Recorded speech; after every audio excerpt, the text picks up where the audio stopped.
ನಮಸ್ಕಾರ ಸ್ನೇಹಿತರೆ, ನಾನ್ ನಿಮ್ಮ ಅನಿಲ್ ಸುಂದರ್. ಸಾಲ, ದುರಾಸೆ, ಅದೃಷ್ಟ, ಸಸ್ಪೆನ್ಸ್, ಬೇಕಾದಷ್ಟು ಹಣ ಇವೆಲ್ಲವನ್ನ ಒಳಗೊಂಡ ಅದ್ಭುತವಾದ ಸೀರೀಸ್ ಇಂದಿನ ನಾ ಕಂಡ ಸಿನಿಮಾ. ಈ ಸೀರೀಸ್ ಆರಂಭವಾಗ್ತಿದ್ದಂತೆ ನಮಗೆ ಈ ಮೂವಿಯ ಮೇನ್ ಕ್ಯಾರೆಕ್ಟರ್ ಸಿಯಾಂಗ್ ಕಾಣಿಸ್ಕೊಳ್ತಾನೆ. ಅವನ ಮಗುವಿನ ಹುಟ್ಟುಹಬ್ಬ ಇರ್ತದೆ. ಹಾಗಾಗಿ ಆತನ ಅಮ್ಮ ಆತನಿಗೆ ಸ್ವಲ್ಪ ಹಣವನ್ನು ನೀಡ್ತಾಳೆ. ಯಾಕೆಂದ್ರೆ ಆತ ತನ್ನ ಮಗಳನ್ನ ಹೊರಗಡೆ ಊಟಕ್ಕೆ ಕರೆದುಕೊಂಡು ಹೋಗ್ಲಿ ಅಂತ. ಆದರೆ ಸಿಯಾಂಗ್ಗೆ ಇನ್ನೂ ಜಾಸ್ತಿ ಹಣ ಬೇಕಾಗಿರುತ್ತೆ. ಅದಕ್ಕೆ ಆತ ಅಮ್ಮನ ATM ಕಾರ್ಡನ್ನು ಕದ್ದು ಅದರಲ್ಲಿರೋ ಎಲ್ಲ ಹಣವನ್ನು ತೆಗಿತಾನೆ. ಆ ಹಣವನ್ನೆಲ್ಲ ಆತ ಕುದುರೆ ಬಾಲಕ್ಕೆ ಕಟ್ತಾನೆ. ಆದರೆ ಈ ರೇಸಲ್ಲಿ ಆತ ಬರೋಬ್ಬರಿ 40 ಲಕ್ಷ ಹಣವನ್ನು ಗೆಲ್ತಾನೆ. ಇದಕ್ಕೂ ಮೊದಲು ಸಿಯಾನ್ ಒಂದು ಬ್ಯಾಂಕ್ನಿಂದ ಸಾಕಷ್ಟು ಸಾಲವನ್ನು ಪಡೆದಿರ್ತಾನೆ. ಈತ ಹಣ ಗೆದ್ದಿರುವ ವಿಷಯ ಅವರಿಗೆ ತಿಳಿದು ಈತನನ್ನು ಹಿಂಬಾಲಿಸಿ ಅವನಿಗೆ ಸರಿಯಾಗಿ ಹೊಡಿತಾರೆ. ಆಗ ಸಿಯಾಂಗ್ ಅವರ ಟಾರ್ಚರ್ ತಡೆಯೋಕ್ಕೆ ಆಗದೆ ಹಣವನ್ನು ನೀಡೋದಕ್ಕೆ ಜೇಬ್ಗೆ ಕೈ ಹಾಕ್ತಾನೆ. ಆದರೆ ಜೇಬ್ನಲ್ಲಿ ಹಣವೇ ಇರೋದಿಲ್ಲ. ಅವನು ಹಣ ಎಲ್ಲಿ ಹೋಯಿತು ಅಂತ ಯೋಚಿಸಿದಾಗ ಇವರಿಂದ ತಪ್ಪಿಸಿಕೊಳ್ಳೋದಕ್ಕೆ ಓಡಿ ಬರ್ತಿರುವಾಗ ಒಂದು ಹುಡುಗಿ ಆತನಿಗೆ ಡಿಕ್ಕಿ ಹೊಡಿತಾಳೆ. ಅದೇ ಹುಡುಗಿ ಅವನ ಜೇಬಿನಿಂದ ಆ ಹಣವನ್ನು ಹೊಡೆದಿರ್ತಾಳೆ. ಬ್ಯಾಂಕ್ನವರು ಸಿಯಾಂಗ್ಗೆ 1 ತಿಂಗಳ ಟೈಮ್ ನೀಡಿ ಅವನಿಗೆ ಹೆದರಿಸಿ ಅಲ್ಲಿಂದ ಹೊರಟು ಹೋಗ್ತಾರೆ. ಇದರ ನಂತರ ಯಾರಿಂದಲೋ ಸ್ವಲ್ಪ ಹಣವನ್ನ ಹೊಂದಿಸಿಕೊಂಡು ತನ್ನ ಮಗಳನ್ನ ಊಟಕ್ಕೆ ಕರೆದುಕೊಂಡು ಹೋಗ್ತಾನೆ. ಅದರ ನಂತರ ಅವನು ತನ್ನ ಸ್ಟೇಷನ್ಗೆ ಹೋಗಿ ಕೂರ್ತಾನೆ. ಆದರೆ ಅಲ್ಲಿ ಟ್ರೈನ್ ತನ್ನ ಬಾಗಿಲನ್ನ ಮುಚ್ಚಿರುತ್ತೆ. ಇನ್ನೊಂದು ಟ್ರೈನ್ಗೆ ಸಿಯಾಂಗ್ ವೆಯ್ಟ್ ಮಾಡುತ್ತಿರುವಾಗಲೇ ಸಡನ್ ಆಗಿ ಒಬ್ಬ ವ್ಯಕ್ತಿ ಒಂದು ಬ್ರೀಫ್ ಕೇಸ್ನೊಂದಿಗೆ ಆತನ ಬೆಂಚಿನ ಬದಿಯಲ್ಲಿ ಬಂದು ಕೂತ್ಕೋತಾನೆ. ಅವನು ಯಾರಂತ ಸಿಯಾಂಗ್ಗೆ ಗೊತ್ತಿರೋದಿಲ್ಲ. ಆ ಅನಾಮಿಕ ವ್ಯಕ್ತಿ ಸಿಯಾಂಗ್ ಹತ್ರ ನಾನು ನಿನ್ನ ಜೊತೆ ಒಂದು ಆಟ ಆಡಬೇಕು ಅಂತಾನೆ. ಒಂದು ವೇಳೆ ಈ ಆಟದಲ್ಲಿ ನೀನು ಗೆದ್ರೆ ನಾನು ನಿನಗೆ 1 ಲಕ್ಷವನ್ನು ನೀಡ್ತೇನೆ ಅಂತಾನೆ. 1 ಲಕ್ಷ ಹಣವನ್ನು ಕೇಳಿದ ತಕ್ಷಣ ಆಟಕ್ಕೆ ಸಿಯಾಂಗ್ ಒಪ್ಪಿಗೆ ನೀಡ್ತಾನೆ. ಈ ಕಪಾಳ ಮೋಕ್ಷದ ಆಟದಲ್ಲಿ ಸುಮಾರು ಏಟುಗಳನ್ನು ತಿಂದ ತಕ್ಷಣ ಸಿಯಾಂಗ್ ಈ ಆಟವನ್ನು ಗೆಲ್ತಾನೆ. 1 ಲಕ್ಷವನ್ನು ಕೂಡ ಗೆಲ್ತಾನೆ. ನಂತರ ಆ ಅನಾಮಿಕ ವ್ಯಕ್ತಿ ನಿನಗೆ ಇನ್ನೂ ಹಣ ಗೆಲ್ಲಬೇಕಂದ್ರೆ ಈ ನಂಬರ್ಗೆ ಕರೆ ಮಾಡು ಅಂತ ಒಂದು ವಿಸಿಟಿಂಗ್ ಕಾರ್ಡ್ ಆತನ ಕೈಗೆ ನೀಡ್ತಾನೆ. ಸಿಯಾಂಗ್ ಮನೆಗೆ ಹೋಗಿ ಅಮ್ಮನಿಗೆ ಸ್ವಲ್ಪ ಹಣ ಕೊಡ್ತಾನೆ. ಆತನ ಅಮ್ಮ ಹೇಳ್ತಾಳೆ, ನಿನ್ನ ಮಗಳು ಮುಂದಿನ ವರ್ಷ ಆಕೆಯ ಸಾಕು ತಂದೆಯ ಜೊತೆ ಅಮೆರಿಕ ಹೋಗ್ತಿದ್ದಾಳೆ ಅಂತ. ಇಲ್ಲಿ ನಮಗೆ ಗೊತ್ತಾಗೋದೇನೆಂದ್ರೆ ಸಿಯಾಂಗ್ ಪತ್ನಿ ಆತನಿಂದ ಡಿವೋರ್ಸ್ ತಗೊಂಡಿದ್ದಾಳೆ, ಹಾಗೆ ಇನ್ನೊಬ್ಬನನ್ನ ಮದುವೆ ಕೂಡ ಆಗಿದ್ದಾಳೆ ಅಂತ. ಸಿಯಾಂಗ್ಗೆ ತನ್ನ ಮಗಳನ್ನ ಬಿಟ್ಟಿರೋದು ಸಾಧ್ಯ ಇಲ್ಲ. ಆದ್ರೆ ಮಗಳನ್ನ ಇಲ್ಲೇ ಉಳಿಸ್ಕೋಬೇಕು ಅಂದ್ರೆ ಆತನಿಗೆ ಅವಳನ್ನ ಓದಿಸೋದಕ್ಕೆ ಸಾಕಷ್ಟು ಹಣ ಬೇಕಾಗಿರುತ್ತೆ. ಹಾಗಾಗಿ ಆತ ಆ ಕಾರ್ಡ್ನಲ್ಲಿರುವ ನಂಬರ್ಗೆ ಕರೆ ಮಾಡ್ತಾನೆ. ಕಾಲ್ ಮಾಡಿದ ನಂತರ ಒಂದು ಗಾಡಿ ಬಂದು ಸಿಯಾಂಗನ್ನ ಪಿಕ್ ಮಾಡುತ್ತೆ. ಆ ಗಾಡಿಯಲ್ಲಿ ಆಗಲೇ ಬೇರೆಯವರು ಕೂಡ ಇರ್ತಾರೆ. ಆದರೆ ಎಲ್ಲರೂ ಕೂಡ ಪ್ರಜ್ಞಾಹೀನ ಸ್ಥಿತಿಯಲ್ಲಿ ಇರ್ತಾರೆ. ಸ್ವಲ್ಪ ಹೊತ್ತಿನಲ್ಲಿ ಸಿಯಾಂಗು ಕೂಡ ಪ್ರಜ್ಞೆ ತಪ್ಪುತ್ತೆ. ಅವರೆಲ್ಲರೂ ಕಣ್ಣು ಬಿಟ್ಟಾಗ ಒಂದು ಹೊಸ ಪ್ರಪಂಚನೇ ಅವರಿಗೆ ಕಾಣಿಸುತ್ತೆ. ಒಟ್ಟಾರೆಯಾಗಿ 456 ಜನ ಅಲ್ಲಿರ್ತಾರೆ. ಅವರೆಲ್ಲರಿಗೂ ಒಂದೇ ರೀತಿಯಾದ ಯೂನಿಫಾರ್ಮ್ ಹಾಗೂ ಚೆಸ್ಟ್ ನಂಬರ್ ಅನ್ನು ಕೂಡ ಕೊಟ್ಟಿರ್ತಾರೆ. ಈ ವ್ಯವಸ್ಥೆಯ ನಾಯಕ ಒಬ್ಬನಿರ್ತಾನೆ. ಆತನನ್ನ ಫ್ರಂಟ್ ಮ್ಯಾನ್ ಅಂತ ಕರೆಯಲಾಗುತ್ತೆ. ಅವನು ಎಲ್ಲರ ಮೇಲೆ ನಿಗಾ ವಹಿಸಿರ್ತಾನೆ. ಅಲ್ಲಿ ಯಾರನ್ನೆಲ್ಲ ಕರೆತಂದಿರ್ತಾರೆ ಅವರಲ್ಲಿ ಒಂದು ಸಾಮಾನ್ಯ ವಿಷಯವಿತ್ತು. ಅವರೆಲ್ಲರೂ ಸಾಲಗಾರರಾಗಿರ್ತಾರೆ. ಸಿಯಾನ್ ಪ್ಲೇಯರ್ ನಂಬರ್ 1 ಅನ್ನ ಮೀಟ್ ಮಾಡ್ತಾನೆ. ಆತ ಒಬ್ಬ ಮುದುಕನಾಗಿರ್ತಾನೆ. ಅವನಿಗೆ ಬ್ರೈನ್ ಟ್ಯೂಮರ್ ಇರೋ ಕಾರಣ ಆತ ಇಲ್ಲಿ ಬಂದಿರ್ತಾನೆ. ಅದರಲ್ಲಿ ಇನ್ನಿಬ್ಬರು ಪ್ಲೇಯರ್ಸ್ ಇರ್ತಾರೆ. ಹುಡುಗಿಯ ಹೆಸರು ಸೈಬ್ಯೂಕ್ ಮತ್ತು ಹುಡುಗನ ಹೆಸರು ಜಾಂಗ್. ಇವರಿಬ್ಬರ ಮಧ್ಯೆ ಜಗಳ ಆಗುತ್ತೆ. ಈ ಸೈಬ್ಯೂಕ್ ಅನ್ನೋ ಹುಡುಗಿ ಬೇರೆ ಯಾರೂ ಅಲ್ಲ, ಸಿಯಾಂಗ್ನ ಹಣವನ್ನ ಕದ್ದು ಹೋದಂತ ಹುಡುಗಿ. ಅವಳನ್ನು ನೋಡಿದ ತಕ್ಷಣ ಸಿಯಾಂಗ್ ತನ್ನ ಹಣವನ್ನು ಕೊಡುವಂತೆ ಅವಳಲ್ಲಿ ಕೇಳ್ತಾನೆ. ಅಷ್ಟರಲ್ಲಿ ಅಲ್ಲಿಗೆ ಗಾರ್ಡ್ಸ್ಗಳು ಎಂಟ್ರಿ ಕೊಡ್ತಾರೆ. ಅವರೆಲ್ಲರೂ ಪಿಂಕ್ ಕಲರ್ ಯೂನಿಫಾರ್ಮ್ ಹಾಕ್ಕೊಂಡು ಮುಖವನ್ನ ಸಂಪೂರ್ಣವಾಗಿ ಕವರ್ ಮಾಡಿರ್ತಾರೆ. ಅವರು ಅಲ್ಲೊಂದು ಅನೌನ್ಸ್ಮೆಂಟ್ ಮಾಡ್ತಾರೆ. ಅಲ್ಲಿರುವ ಎಲ್ಲ ಆಟಗಾರರು 6 ಗೇಮ್ಗಳನ್ನ ಆಡಬೇಕಾಗ್ತದೆ. ಈ ಗೇಮ್ನಲ್ಲಿ ಯಾರು ವಿನ್ ಆಗ್ತಾರೆ ಅವರಿಗೆ ಊಹಿಸಲಾಗದಷ್ಟು ಹಣ ಸಿಗುತ್ತೆ ಅಂತ. ಅದರ ನಂತರ ಅವರೆಲ್ಲರ ಬಳಿ ಒಂದು ಕಾಂಟ್ರಾಕ್ಟ್ಗೆ ಸೈನ್ ಮಾಡಿಸ್ಕೊಳ್ಳಲಾಗುತ್ತೆ. ಇದರಲ್ಲಿ ಮುಖ್ಯವಾಗಿ 3 ನಿಯಮಗಳಿರ್ತವೆ. ಇದರಲ್ಲಿ ಮುಖ್ಯವಾಗಿ 3 ಷರತ್ತುಗಳಿರ್ತವೆ. ಒಂದು, ಯಾವುದೇ ಪ್ಲೇಯರ್ ತನ್ನಿಷ್ಟದಂತೆ ಗೇಮನ್ನು ಮಧ್ಯದಲ್ಲಿ ಬಿಡುವಂತಿಲ್ಲ. ಎರಡನೇದು, ಯಾವುದೇ ಪ್ಲೇಯರ್ ಆಡುವುದನ್ನು ನಿರಾಕರಿಸಿದ್ರೆ ಆತನನ್ನ ಎಲಿಮಿನೇಟ್ ಮಾಡಲಾಗುತ್ತೆ. ಇವರ ಪ್ರಕಾರ ಎಲಿಮಿನೇಟ್ ಅಂದ್ರೆ ಏನು ಅನ್ನೋದನ್ನ ಮುಂದೆ ಹೋಗ್ತಾ ತಿಳಿದುಕೊಳ್ಳೋಣ. 3ನೇ ನಿಯಮ, ಒಂದು ವೇಳೆ ಗೇಮ್ ಆಡೋದಕ್ಕೆ ಇಷ್ಟ ಇಲ್ಲ ಅಂತ ಅತಿ ಹೆಚ್ಚು ಜನ ಇಷ್ಟಪಟ್ಟರೆ, ಅಂದ್ರೆ ಗೇಮ್ ಆಡೋದಕ್ಕೆ ಇಷ್ಟಪಡುವವರಿಗಿಂತ ಅವರ ಸಂಖ್ಯೆ ಜಾಸ್ತಿ ಆಗಿರಬೇಕು, ಆಗ ಅವರು ಗೇಮನ್ನು ಬಿಟ್ಟು ಹೋಗ್ಬೋದು. ಅವರೆಲ್ಲರನ್ನ ಗೇಮ್ ಆಡೋದಕ್ಕೆ ಕರೆದುಕೊಂಡು ಹೋಗಲಾಗುತ್ತೆ. ಅಲ್ಲಿ ಸಿಯಾಂಗ್ ಸ್ಯಾಂಗೋವನ್ನ ಭೇಟಿ ಮಾಡ್ತಾನೆ. ಇವರಿಬ್ರು ಕ್ಲಾಸ್ಮೇಟ್ ಆಗಿರ್ತಾರೆ. ಸಿಯಾಂಗ್ ಅವನನ್ನ ಅಲ್ಲಿ ನೋಡಿ ಹೈರಾಣ ಆಗ್ಬಿಡ್ತಾನೆ. ಯಾಕೆಂದ್ರೆ ಅವನು ಯಾವುದು ಬಿಸ್ನೆಸ್ ಮಾಡೋದಕ್ಕೆ ಔಟ್ ಆಫ್ ಕಂಟ್ರಿ ಹೋಗಿರ್ತಾನೆ. ಮೊದಲನೇ ಗೇಮ್ನಲ್ಲಿ ಅವರೊಂದು ದೊಡ್ಡ ಗೊಂಬೆಯನ್ನ ಇಟ್ಟಿರ್ತಾರೆ. ಈ ಗೇಮ್ ತುಂಬಾ ಸಿಂಪಲ್ ಆಗಿತ್ತು. ಯಾವಾಗ ಆ ಗೊಂಬೆ ಹಾಡನ್ನ ಆರಂಭಿಸ್ತೋ ಆಗ ಎಲ್ಲರೂ ಮುಂದೆ ಮುಂದೆ ಹೋಗಬೇಕು. ಯಾವಾಗ ಅದು ಹಾಡನ್ನ ನಿಲ್ಲಿಸುತ್ತೋ ಆಗ ಎಲ್ಲರೂ ಇದ್ದ ಜಾಗದಲ್ಲಿ ನಿಲ್ಲಬೇಕು. ಒಂಚೂರು ದೇಹವನ್ನ ಕದಲಿಸುವ ಹಾಗೆ ಇಲ್ಲ. ನಿಂತ ಮೇಲೆ ಯಾರಾದರೂ ಅಲ್ಲಾಡಿದ್ರೆ ಅವ್ರನ್ನ ಎಲಿಮಿನೇಟ್ ಮಾಡಲಾಗತ್ತೆ. ಆರಂಭದಲ್ಲಿ ಎಲ್ರಿಗೂ ಈ ಗೇಮ್ ತುಂಬಾ ತಮಾಷೆಯಾಗಿದೆ ಅನ್ಸುತ್ತೆ, ಆದ್ರೆ ಮೊದಲನೇ ಬಾರಿಗೆ ಒಬ್ಬ ಹುಡುಗ ಅಲ್ಲಾಡಿದ್ದಕ್ಕೆ ಆತನನ್ನ ಶೂಟ್ ಮಾಡಲಾಗುತ್ತೆ. ಗೇಮ್ನ ಪ್ರಕಾರ ಎಲಿಮಿನೇಟ್ ಅಂದ್ರೆ ಸಾವು ಅಂತ. ಇದನ್ನ ನೋಡಿದ ಎಲ್ಲರೂ ಭಯಭೀತರಾಗ್ತಾರೆ. ಎಲ್ರಿಗೂ ತಿಳಿಯುತ್ತೆ ಇವರ ಪ್ರಾಣಕ್ಕೆ ಇಲ್ಲಿ ಯಾವುದೇ ಗ್ಯಾರಂಟಿ ಇಲ್ಲ ಅಂತ. ಸಾಕಷ್ಟು ಜನ ಹೆದರಿ ಅಲ್ಲಿ ಇಲ್ಲಿ ಓಡೋದಕ್ಕೆ ಶುರು ಮಾಡ್ತಾರೆ. ಆದರೆ ಈ ಗೇಮ್ನ ರೂಲ್ಸ್ ಪ್ರಕಾರ ಯಾರು ಅಲ್ಗಡ್ತಾರೋ ಅವರನ್ನು ಶೂಟ್ ಮಾಡಲಾಗತ್ತೆ. ಅದರಂತೆ ಒಬ್ಬೊಬ್ಬರಾಗಿ ಜೀವ ಕಳ್ಕೊಳ್ತಾರೆ. ಆದರೆ ಕೆಲವೊಂದಿಷ್ಟು ಜನ ಹೇಗೋ ಮಾಡಿ ಈ ಆಟವನ್ನು ಕಂಪ್ಲೀಟ್ ಮಾಡಿಬಿಡ್ತಾರೆ. ಆದರೆ ಯಾರೆಲ್ಲ ಸಾಯ್ತಾರೆ ಅವರ ಬಾಡಿಯನ್ನು ಅಲ್ಲಿಂದ ತೆಗೆಯಲಾಗುತ್ತೆ. ಒಟ್ಟು 456 ಜನರಲ್ಲಿ 255 ಜನ ಮಾತ್ರ ಉಳಿದಿರ್ತಾರೆ. ಎಲ್ಲರೂ ಎಷ್ಟು ಹೆದರಿರ್ತಾರೆ ಅಂದರೆ ಯಾರು ಆಟ ಆಡೋದಕ್ಕೆ ಇಷ್ಟಪಡಲ್ಲ. ಗೇಮ್ ರೂಲ್ 3ರ ಪ್ರಕಾರ ಒಂದು ವೇಳೆ ಅತಿ ಹೆಚ್ಚು ಜನ ಈ ಗೇಮನ್ನು ಆಡೋದಕ್ಕೆ ಇಷ್ಟಪಡದೇ ಇದ್ರೆ ಅವರು ಗೇಮನ್ನು ಕ್ವಿಟ್ ಮಾಡ್ಬೋದು. ಅಷ್ಟರಲ್ಲಿ ಫ್ರಂಟ್ ಮ್ಯಾನ್ ಅವರಿಗೆ ಗೇಮ್ನಲ್ಲಿ ಗೆದ್ದರೆ ಸಿಗುವ ಹಣವನ್ನು ತೋರಿಸ್ತಾನೆ. ಒಂದು ವೇಳೆ ಇವರೆಲ್ಲ ಗೇಮ್ ಆಡದಿದ್ರೆ ಎಲ್ಲ ಹಣವನ್ನು ಈಗಾಗಲೇ ಸತ್ತವರ ಫ್ಯಾಮಿಲಿಗೆ ಹೋಗುತ್ತೆ ಅಂತ ಅವನು ಹೇಳ್ತಾನೆ.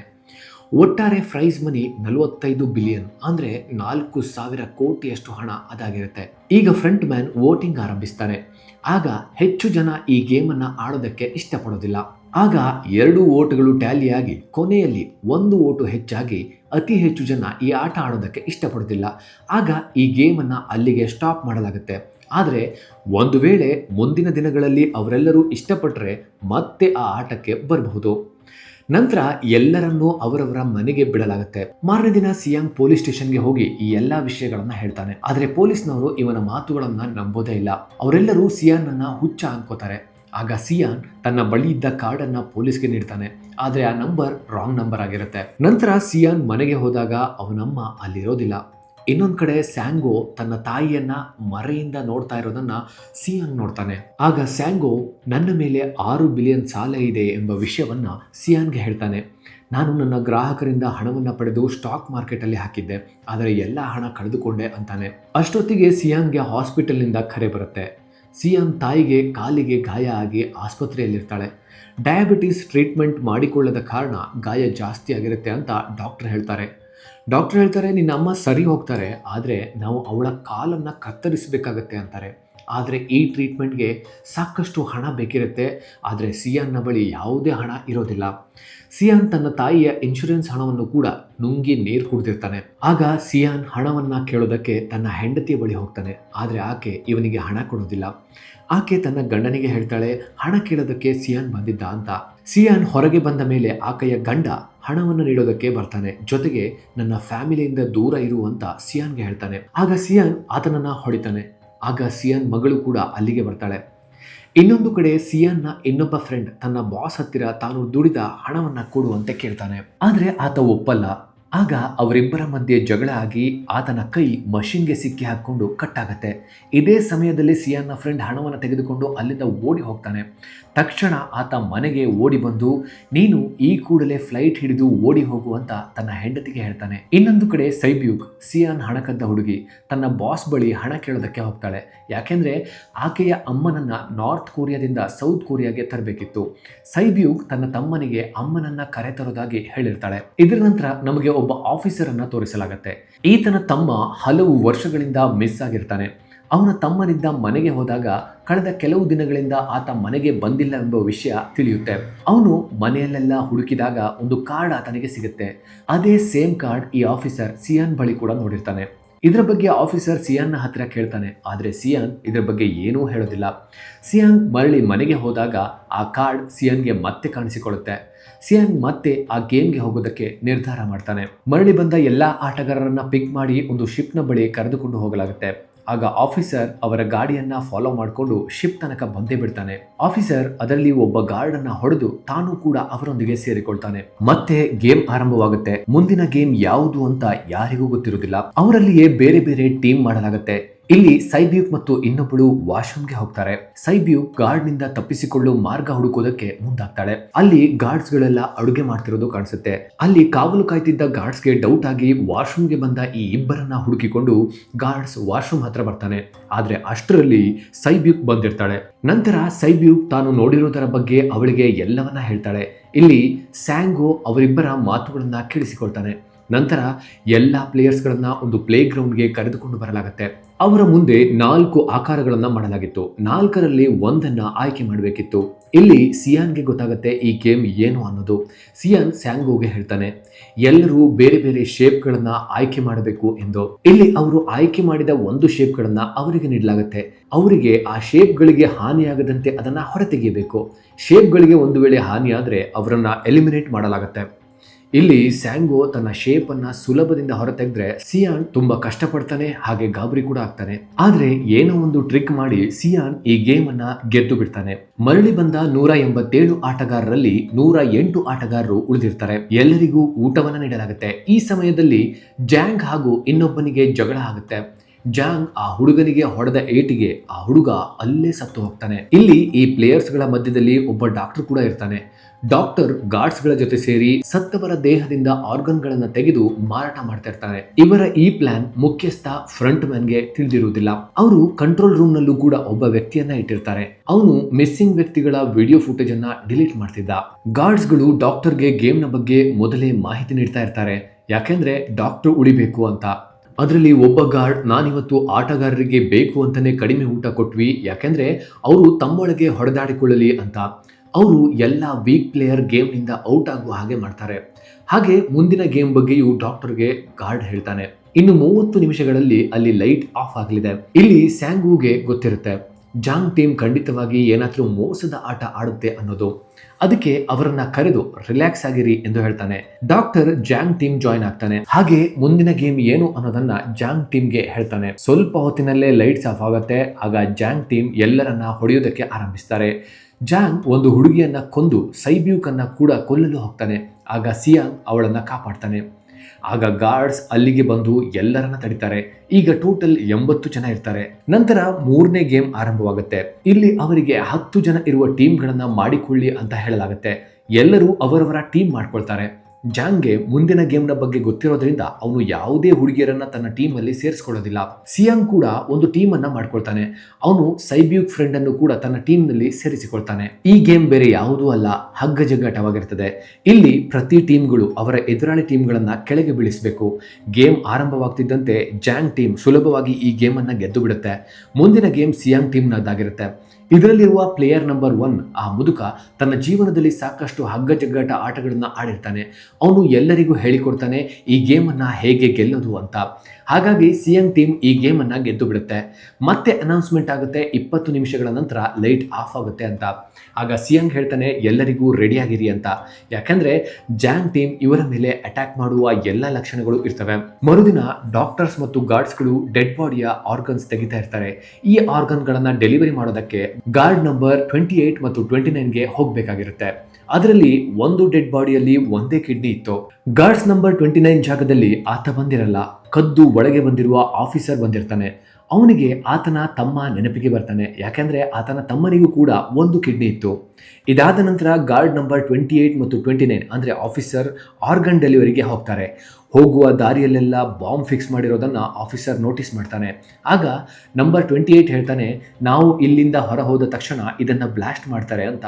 ಆಫೀಸರ್ ನಂಬರ್ 28 ನಿಂದ ಇನ್ಫಾರ್ಮೇಶನ್ ತೆಗೆದುಕೊಳ್ಳೋದಕ್ಕೆ ಶುರು ಮಾಡ್ತಾನೆ. ಆಗ ನಂಬರ್ 28ಗೆ ಈತನ ಮೇಲೆ ಡೌಟ್ ಬರುತ್ತೆ. ಆಗ ನಂಬರ್ 28 ಆಫೀಸರ್ಗೆ ನಿನ್ನ ಮುಖ ತೋರಿಸು ಅಂತ ಬೆದರಿಸ್ತಾನೆ. ಆಗ ಆಫೀಸರ್ ತನ್ನ ಮುಖವನ್ನ ತೋರಿಸ್ತಾನೆ. ಹಾಗೆ ಆತನಿಗೆ ಗನ್ ಪಾಯಿಂಟ್ ಕೂಡ ಇಡ್ತಾನೆ. ಆಗ ಆಫೀಸರ್ ಒಂದು ಕಿಡ್ನಿಯವನ ಬಗ್ಗೆ ನೀವೆಲ್ಲ ಮಾತನಾಡ್ತಿದ್ರಲ್ಲ, ಆತ ಯಾರು ಅಂತ ಕೇಳ್ತಾನೆ.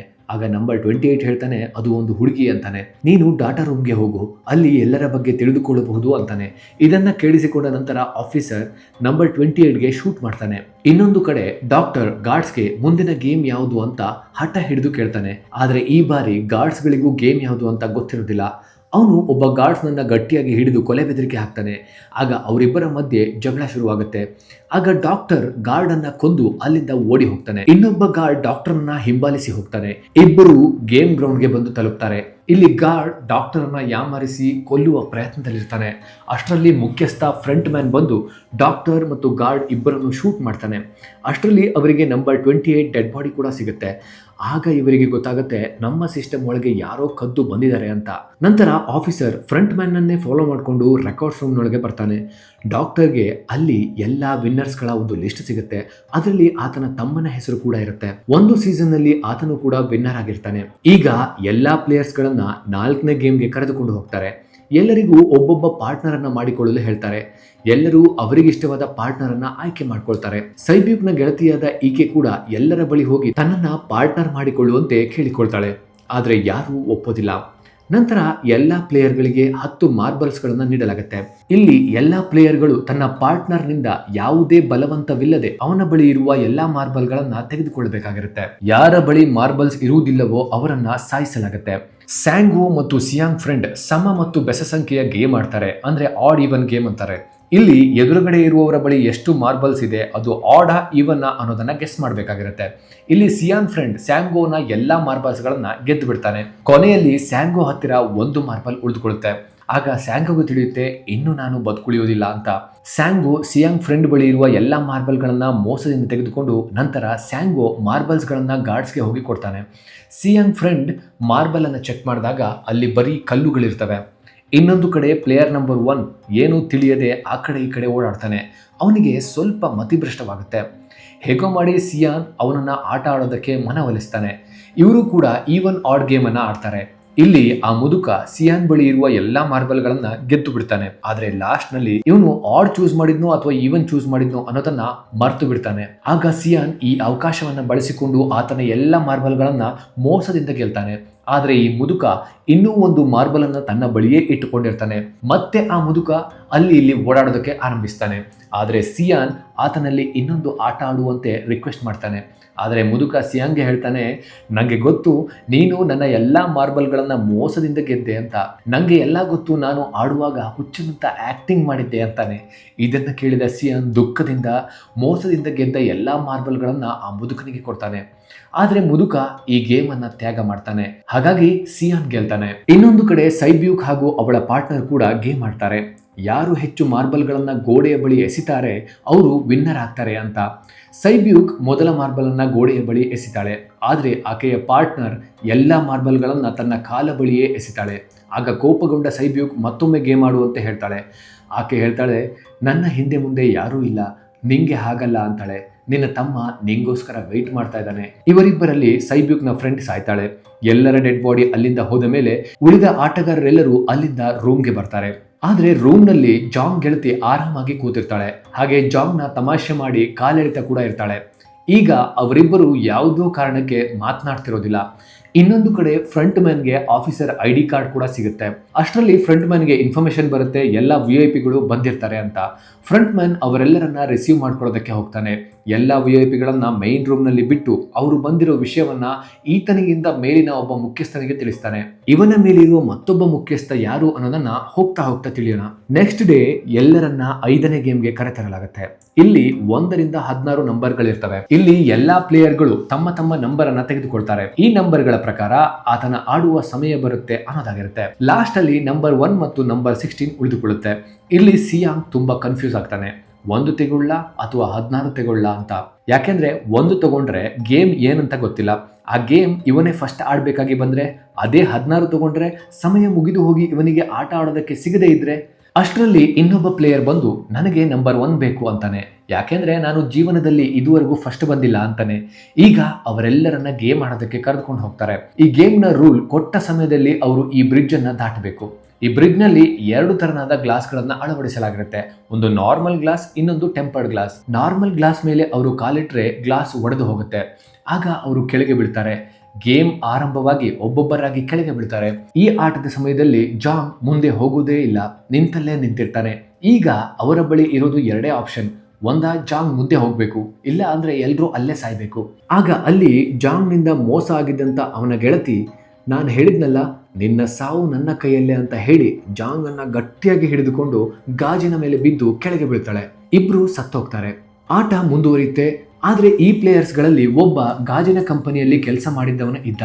ಅವನು ಲೈಟ್ ನ ರಿಫ್ಲೆಕ್ಷನ್ ಇಂದ ಟೆಂಪರ್ಡ್ ಗ್ಲಾಸ್ ಯಾವುದು ಮತ್ತು ನಾರ್ಮಲ್ ಗ್ಲಾಸ್ ಯಾವುದು ಅಂತ ಕಂಡು ಹಿಡ್ಕೊಳ್ತಾನೆ. ಈ ವಿಷಯ ಫ್ರಂಟ್ ಮ್ಯಾನ್ಗೆ ತಿಳಿಯುತ್ತೆ. ಆಗ ಆತ ಸಡನ್ ಆಗಿ ಎಲ್ಲ ಲೈಟ್ಗಳನ್ನ ಆಫ್ ಮಾಡ್ತಾನೆ. ಈಗ ಯಾವ ಗ್ಲಾಸ್ ಅನ್ನೋದು ಅವರಿಗೂ ತಿಳಿಯೋದಿಲ್ಲ. ಈ ಗೇಮ್ನಲ್ಲಿ ಕೇವಲ 1 ನಿಮಿಷ ಬಾಕಿ ಇದ್ದಾಗ ಸ್ಯಾಂಗೋ ಆ ಗ್ಲಾಸ್ ಕಂಪನಿ ವರ್ಕರ್ ಅನ್ನ ತಳ್ಳಿ ಬಿಡ್ತಾನೆ. ಇಲ್ಲಿ ಸ್ಯಾಂಗೋ, ಸಿಯಾಂಗ್ ಮತ್ತು ಸೈಬ್ಯೂಕ್ ಬ್ರಿಡ್ಜ್ ಅನ್ನು ದಾಟ್ತಾರೆ. ಆದರೆ ಕೊನೆಯಲ್ಲಿ ಟೈಮ್ ಔಟ್ ಆದ ಕಾರಣ ಗ್ಲಾಸ್ ಒಡೆದುಕೊಳ್ಳುತ್ತೆ. ಆಗ ಸೈಬ್ಯೂಕ್ಗೆ ಸಾಕಷ್ಟು ಗಾಜಿನ ಚೂರುಗಳು ಚುಚ್ಚುತ್ತವೆ. ಇನ್ನೊಂದು ಕಡೆ ಒಳಗೆ ನುಸುಳಿದ ಆಫೀಸರ್ ಅಲ್ಲಿನ ಒಬ್ಬ ಸರ್ವೆಂಟ್ನನ್ನ ಹೊಡೆದು ಅವನ ಜಾಗದಲ್ಲಿ ಬಂದಿರ್ತಾನೆ. ಆದ್ರೆ ವಿಐಪಿಗೆ ಇವನ ಬಗ್ಗೆ ಸಂದೇಹ ಮೂಡುತ್ತೆ. ಆಫೀಸರ್ಗೆ ಮಾಸ್ಕ್ ತೆಗೆಯಲು ಹೇಳ್ತಾನೆ. ಆದ್ರೆ ಆಫೀಸರ್, ನಾನು ಮಾಸ್ಕ್ ತೆಗಿತೀನಿ, ಆದ್ರೆ ಒಳಗೆ ಹೋಗಿ ತೆಗಿತೀನಿ ಅಂತಾನೆ. ಆಫೀಸರ್ ಆ ವಿಐಪಿ ಯೊಂದಿಗೆ ಒಳಗೆ ಹೋಗ್ತಾನೆ. ಅಲ್ಲಿ ವಿಐಪಿಯನ್ನ ಆತ ಮೂರ್ಛೆ ಹೋಗುವಂತೆ ಮಾಡ್ತಾನೆ. ಈ ವಿಷಯ ಫ್ರಂಟ್ ಮ್ಯಾನ್ಗೆ ಗೊತ್ತಾಗುತ್ತೆ. ಆಗ ಫ್ರಂಟ್ ಮ್ಯಾನ್ ಆಫೀಸರ್ನ ಫಾಲೋ ಮಾಡಿಕೊಂಡು ಹೋಗ್ತಾನೆ. ಆಫೀಸರ್ ಅಲ್ಲಿಂದ ತಪ್ಪಿಸಿಕೊಂಡು ಒಂದು ಐಲ್ಯಾಂಡ್ಗೆ ಬರ್ತಾನೆ. ಫ್ರಂಟ್ ಮ್ಯಾನ್ ಮತ್ತು ಆತನ ಗ್ಯಾಂಗ್ ಆತನನ್ನ ಹುಡುಕಿಕೊಂಡು ಅಲ್ಲಿಗೂ ಬರ್ತಾರೆ. ಇಲ್ಲಿ ಆಫೀಸರ್ ತನ್ನ ಸೀನಿಯರ್ ಆಫೀಸರ್ಗಳಿಗೆ ಕಾಲ್ ಮಾಡ್ತಾನೆ. ಆದರೆ ನೆಟ್ವರ್ಕ್ ಸಮಸ್ಯೆಯಿಂದ ಕಾಲ್ ಅರ್ಧದಲ್ಲಿಯೇ ಕಟ್ ಆಗುತ್ತೆ. ಆಫೀಸರ್ ಎಲ್ಲ ದಾಖಲೆಗಳನ್ನ ತನ್ನ ಆಫೀಸಿಗೆ ಕಳಿಸ್ತಾನೆ. ಆದರೆ ಅಲ್ಲಿ ನೆಟ್ವರ್ಕೇ ಇರೋದಿಲ್ಲ. ಫ್ರಂಟ್ ಮ್ಯಾನ್ ಆಫೀಸರ್ ಅನ್ನ ಹಿಡಿದು ಬಿಡ್ತಾನೆ. ಆಫೀಸರ್ಗೆ ತನ್ನ ಜೊತೆ ಬರುವಂತೆ ಹೇಳ್ತಾನೆ. ಆದರೆ ಆಫೀಸರ್ ಫ್ರಂಟ್ ಮ್ಯಾನ್ಗೆ ಶೂಟ್ ಮಾಡಿಬಿಡ್ತಾನೆ. ಆಗ ಫ್ರಂಟ್ ಮ್ಯಾನ್ ತನ್ನ ಮಾಸ್ಕ್ ಅನ್ನ ತೆಗಿತಾನೆ. ಈ ಫ್ರಂಟ್ ಮ್ಯಾನ್ ಬೇರೆ ಯಾರೂ ಅಲ್ಲ, ಆ ಆಫೀಸರ್ನ ಕಳೆದು ಹೋದ ತಮ್ಮನಾಗಿರ್ತಾನೆ. ಅಷ್ಟರಲ್ಲಿ ಆಫೀಸರ್ನ ತಮ್ಮ ಅಲಿಯಾಸ್ ಫ್ರಂಟ್ ಮ್ಯಾನ್ ಆಫೀಸರ್ಗೆ ಶೂಟ್ ಮಾಡ್ಬಿಡ್ತಾನೆ. ಅವನು ಅಲ್ಲಿದ್ದ ನೀರಿಗೆ ಬೀಳ್ತಾನೆ. ಇತ್ತ ಸೈಬ್ಯೂಕ್ ಸಂಪೂರ್ಣವಾಗಿ ಗಾಯಗೊಂಡಿರ್ತಾಳೆ. ನಂತರ 3 ಜನ ವಿನ್ನರ್ ಗಳನ್ನ ಡಿನ್ನರ್ಗೆ ಕರೆದುಕೊಂಡು ಹೋಗಲಾಗುತ್ತೆ. ಡಿನ್ನರ್ ನಂತರ 3 ಜನಕ್ಕೂ ಒಂದೊಂದು ಚಾಕು ನೀಡಲಾಗುತ್ತೆ. ಇದರ ಅರ್ಥ 3 ಜನರಲ್ಲಿ ಅವರವರೇ ಹೊಡೆದಾಡಿಕೊಂಡು ಸಾಯ್ಲಿ ಅಂತ. ಸೈಬ್ಯೂಕ್ ತುಂಬಾ ಗಾಯಗೊಂಡಿರೋದ್ರಿಂದ ಸಿಯಾಂಗ್ ಅವಳಿಗೆ ಧೈರ್ಯ ಹೇಳ್ತಾನೆ. ನೀನೇನು ಭಯ ಪಡಬೇಡ, ನಾವಿಬ್ರು ಸೇರ್ಕೊಂಡು ಸ್ಯಾಂಗೋನ್ನ ಕೊಂದು ಬಿಡೋಣ ಅಂತ. ನಂತರ ನಾವಿಬ್ರು ಇಲ್ಲಿಂದ ಹೊರ ಹೋಗಿ ಹಣವನ್ನ 50-50 ಮಾಡ್ಕೊಳ್ಳೋಣ ಅಂತಾನೆ. ಅದಕ್ಕೆ ಸೈಬ್ಯೂಕ್ ಹೇಳ್ತಾಳೆ, ನನ್ನ ತಮ್ಮನನ್ನ ಅನಾಥಾಶ್ರಮದಲ್ಲಿ ಬಿಟ್ಟಿದ್ದೇನೆ. ನಮ್ಮಿಬ್ಬರಲ್ಲಿ ಯಾರೇ ಉಳಿದು ಹೊರಗೆ ಹೋದ್ರೆ ನಮ್ಮಿಬ್ಬರ ಫ್ಯಾಮಿಲಿಯನ್ನ ನೋಡ್ಕೊಳ್ಬೇಕು ಅಂತಾಳೆ. ಸೈಬ್ಯೂಕ್ ಕಂಡೀಷನ್ ತುಂಬಾ ಕ್ರಿಟಿಕಲ್ ಇರೋದ್ರಿಂದ ಅವಳಿಗೆ ಡಾಕ್ಟರ್ ಅವಶ್ಯಕತೆ ಇತ್ತು. ಸಿಯಾಂಗ್ ಡಾಕ್ಟರ್ ಕರೆತರಲು ಗಾರ್ಡ್ಸ್ ಬಳಿ ಹೋಗ್ತಾನೆ. ಆದರೆ ಸಿಯಾಂಗ್ ಬರುವಷ್ಟರಲ್ಲಿ ಸ್ಯಾಂಗೋ ಸೈಬ್ಯೂಕ್ ಅನ್ನ ಕೊಂದು ಬಿಡ್ತಾನೆ. ಮಾರನೇ ದಿನ ಸಿಯಾಂಗ್ ಮತ್ತು ಸ್ಯಾಂಗೋವನ್ನ 6ನೇ ಗೇಮ್ಗೆ ಕರೆದುಕೊಂಡು ಹೋಗಲಾಗುತ್ತೆ. ಈ ಗೇಮ್ನ ರೂಲ್ ಸಿಂಪಲ್, ಸಾಯಿರಿ ಇಲ್ಲ ಸಾಯಿಸಿ ಅಷ್ಟೇ. ಈ ಗೇಮ್ನ ಹೆಸರೇ ಸ್ಕ್ವಿಡ್ ಗೇಮ್. ಈ ಗೇಮ್ ಆರಂಭವಾಗುತ್ತೆ. ಇಬ್ರು ಕೂಡ ತಮ್ಮ ಉಳಿವಿಗಾಗಿ ಹೋರಾಡ್ತಾರೆ. ಈ ಹೋರಾಟದಲ್ಲಿ ಸ್ಯಾಂಗೋ ತುಂಬಾ ಗಾಯಗೊಳ್ತಾನೆ. ಅದನ್ನ ನೋಡೋಕ್ಕಾಗದೆ ಸಿಯಾಂಗ್, ನಾನು ಈ ಗೇಮನ್ನು ಸ್ಟಾಪ್ ಮಾಡ್ತೀನಿ ಅಂತ ಗಾರ್ಡ್ಸ್ಗೆ ಹೇಳ್ತಾನೆ. ಆದರೆ ಅಷ್ಟರಲ್ಲಿ ಸ್ಯಾಂಗೋ ತನಗೆ ತಾನೇ ಚಾಕುವಿನಿಂದ ಎರೆದುಕೊಳ್ತಾನೆ. ಈ ಗೇಮ್ ಸಿಯಾಂಗ್ ಗೆದ್ದು ಬಿಡ್ತಾನೆ. ಫ್ರಂಟ್ ಮ್ಯಾನ್ ಸಿಯಾಂಗ್ಗೆ ಹೇಳ್ತಾನೆ, ನೀನು ಸಖತ್ತಾಗಿ ಆಟ ಆಡಿದೆ, ನಾನು ನಿನ್ನಿಂದ ಇಂತಹ ಆಟವನ್ನ ನಿರೀಕ್ಷಿಸಿರಲಿಲ್ಲ ಅಂತಾನೆ. ನಂತರ ಸಿಯಾಂಗ್ಗೆ ಅವನ ಮನೆಯ ಹತ್ತಿರ ಬಿಡಲಾಗುತ್ತೆ. ಅವನ ಬಳಿ ಒಂದು ATM ಕಾರ್ಡ್ನು ಕೂಡ ಕೊಡಲಾಗಿರುತ್ತೆ. ಅದನ್ನ ATMಗೆ ಹಾಕಿ ಚೆಕ್ ಮಾಡ್ತಾನೆ. ಎಲ್ಲ ಹಣ ಆತನಿಗೆ ಟ್ರಾನ್ಸ್ಫರ್ ಆಗಿರುತ್ತೆ. ಸಿಯಾಂಗ್ ತನ್ನ ಮನೆಗೆ ಮರಳಿದಾಗ ಆತನ ತಾಯಿ ಸತ್ತಿರ್ತಾಳೆ.